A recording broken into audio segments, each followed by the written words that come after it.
Welcome to Spain news దంటోరా.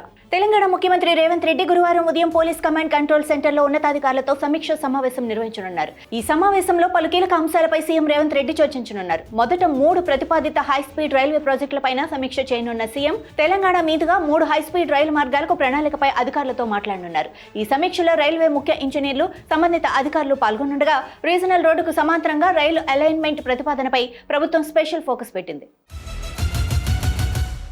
ఉపరాష్ట్రపతి ఎన్నికల్లోనూ BJP ఓట్లను దొంగిలించిందన్న కాంగ్రెస్ సీనియర్ నేత రాహుల్ గాంధీ సంచలన ఆరోపణలు చేశారు. దేశవ్యాప్తంగా బీజేపీ ఇదే పని చేస్తోందని, ఓట్ల దొంగ వెంటనే గద్దె దిగాలని ఆయన డిమాండ్ చేశారు. రాయబరేలీలో పర్యటించిన ఆయన ఉపరాష్ట్రపతి ఎన్నికల్లో ఇండియా కూటమి నుంచి క్రాస్ ఓటింగ్ జరగడంపై మీడియా అడిగిన ప్రశ్నకు ఈ విధంగా స్పందించారు. ఉపరాష్ట్రపతి ఎన్నికల్లో ఎన్డీఏ అభ్యర్థి రాధాకృష్ణన్కు అనుకూలంగా, కూటమి ఉమ్మడి అభ్యర్థి సుదర్శన్ రెడ్డికి అనుకున్న దానికంటే తక్కువ ఓట్లు రావడంపై కాంగ్రెస్ పార్టీ తీవ్ర అసంతృప్తితో ఉంది.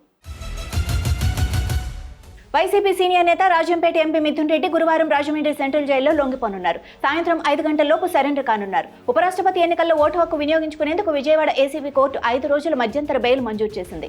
5 రోజుల గడువు ముగియడంతో ఈ సాయంత్రం జైల్లో సరెండర్ అవ్వనున్నారు. ఈ మధ్యాహ్నం హైదరాబాద్ నుంచి రాజమండ్రి ఎయిర్పోర్టుకు మిథున్ రెడ్డి వెళ్లనున్నారు. అక్కడి నుంచి వాహనంలో జైలుకు వెళ్లనున్నారు. లిక్కర్ స్కామ్ కేసులో 47 రోజులుగా మిథున్ రెడ్డి రాజమండ్రి సెంట్రల్ జైల్లో ఉంటున్నారు. ప్రధాని నరేంద్ర మోడీ 11 ఏళ్ల పాలనపై సోషల్ మీడియాలో ఓ పోస్టు తెగ వైరల్ అవుతోంది. ఆయన సుదీర్ఘ పాలనా కాలాన్ని ఇతర దేశాల్లోని రాజకీయ స్థిరత్వంతో పోలుస్తూ ఈ పోస్టును రూపొందించారు. భారతదేశంలో 11 ఏళ్లుగా నరేంద్ర మోడీ స్థిరంగా ప్రధానమంత్రిగా కొనసాగుతుండగా, ఇదే సమయంలో ప్రపంచంలోని అనేక ప్రధాన దేశాల్లో ప్రభుత్వాధినేతలు తరచూ మారిపోయారని ఇందులో పేర్కొన్నారు. గత 11 ఏళ్లలో నేపాల్ 9 మంది, యూకే 6, పాకిస్తాన్లో 5 ప్రధానులు మారారు. అలాగే జపాన్లో 3, అమెరికాలో 4 అధ్యక్షులు, శ్రీలంకలో 4 దేశాధినేతలు మారారని ఆ పోస్టులు వివరించారు. దక్షిణ ఒడిశా, ఉత్తరాంధ్ర ప్రాంతాల్లో ఉపరితల ఆవర్తనం కొనసాగుతోంది. దీంతో ఉత్తరాంధ్రలో వర్షాలు కురుస్తున్నాయి. ఆ ప్రాంతాల్లో సముద్ర మట్టానికి 3.1 కిలోమీటర్ ఎత్తులో ఉపరితల ఆవర్తనం ఉన్నట్లు వాతావరణ శాఖ తెలిపింది. ఫలితంగా బుధవారం అనకాపల్లి జిల్లా అచ్యుతాపురంలో 6.1 సెంటీమీటర్ల అత్యధిక వర్షపాతం నమోదైంది. తూర్పుగోదావరి జిల్లా పైడిమెట్టలో 4.9, అనకాపల్లి జిల్లా చోడవరంలో 4.8 సెంటీమీటర్ల వర్షపాతం కురిసింది. గురువారం అల్లూరి, ఏలూరు, ఎన్టీఆర్, గుంటూరు, బాపట్ల, పల్నాడు జిల్లాల్లో పలు చోట్ల పిడుగులతో కూడిన ఓ మోస్తరు నుంచి భారీ వర్షాలు కురిసే అవకాశం ఉన్నట్లు రాష్ట్ర విపత్తుల నిర్వహణ సంస్థ తెలిపింది.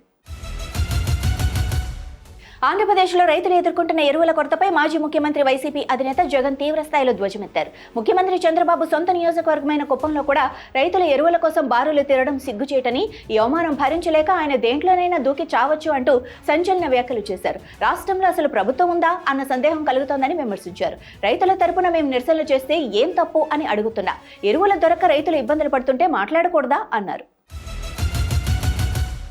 రొయ్యల ఎగుమతిదారులపై అమెరికా టారిఫ్ల ప్రభావం భారీగానే ఉండనుంది. దీనివల్ల ప్రస్తుత ఆర్థిక సంవత్సరంలో పరిశ్రమ ఆదాయం 12% క్షీణించే అవకాశం ఉందని ఇండియా రేటింగ్స్ అండ్ రీసెర్చ్ ఒక నివేదికలో తెలిపింది. భారత ఫ్రోజన్ రొయ్యలకు అమెరికా కీలక మార్కెట్గా ఉంటుంది. ఎగుమతుల పరిమాణంలో 41%, విలువ పరంగా 48% వాటా అమెరికాదే ఉంటుంది. 50% ప్రతీకార సుంకాలకు అదనంగా యాంటీ డంపింగ్ డ్యూటీ మొదలైనవి కూడా కలిపితే 58% వల్ల వాణిజ్యం గణనీయంగా దెబ్బతింటుందని నివేదిక పేర్కొంది.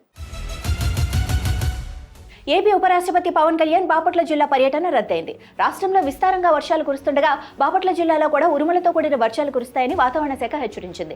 ఈ నేపథ్యంలో వాతావరణం అనుకూలంగా లేకపోవడంతో పవన్ కళ్యాణ్ పర్యటన రద్దయింది. వాతావరణ పరిస్థితులు అనుకూలంగా లేనందున హెలికాప్టర్కు అనుమతి లభించలేదు. దీంతో గురువారం చివరి నిమిషంలో పవన్ కళ్యాణ్ పర్యటన రద్దవగా మరోసారి బాపట్ల జిల్లాలో పవన్ కళ్యాణ్ పర్యటించనున్నారు. తెలంగాణలో రేవంత్ రెడ్డి సర్కార్కు హైకోర్టు నుంచి మరో గట్టి ఎదురుదెబ్బ తగిలింది. సామాజిక మాధ్యమాల్లో ప్రభుత్వ వ్యతిరేక పోస్టులు పెట్టారని శశిధర్ గౌడ్పై నమోదైన కేసును హైకోర్టు కొట్టివేసింది. ఈ చర్యలు పోలీసుల అతిశయోక్తి వైఖరిని బయటపెడుతున్నాయని స్పష్టం చేసింది. సామాజిక మాధ్యమ పోస్టులపై ఎఫ్ఐఆర్ నమోదు చేసే ముందు ప్రాథమిక దర్యాప్తు తప్పనిసరని తెలిపింది. ఫిర్యాదు చేసిన వ్యక్తి నేరుగా బాధితుడైతేనే కేసులు దాఖలు చేయాలని స్పష్టం చేసింది. ఈ ఆదేశాలు రాజకీయ విమర్శలను దుర్వినియోగం చేయకుండా నిరోధిస్తాయని హెచ్చరించింది. టీమిండియా యువ విధ్వంసకర ఓపెనర్ అభిషేక్ శర్మ యూఏఈతో జరిగిన ఆసియా కప్ 2025 మ్యాచ్లో చెలరేగిపోయాడు. 16 బంతుల్లో 2 4లు, 3 సిక్సర్ల సాయంతో 30 పరుగులు చేశాడు. ఈ ఇన్నింగ్స్లో తొలి బంతి నుంచే ఊచకొత్త మొదలుపెట్టిన అభిషేక్ యూఏఈ బౌలర్లపై తారాస్థాయిలో విరుచుకుపడ్డాడు. హైదర్ అలీ వేసిన ఇన్నింగ్స్లో తొలి బంతికే సిక్సర్ బాదిన అభిషేక్ హిట్ మ్యాన్ రోహిత్ శర్మ, యశస్వి జైస్వాల్, సంజు శాంసన్ సరసన చేరాడు.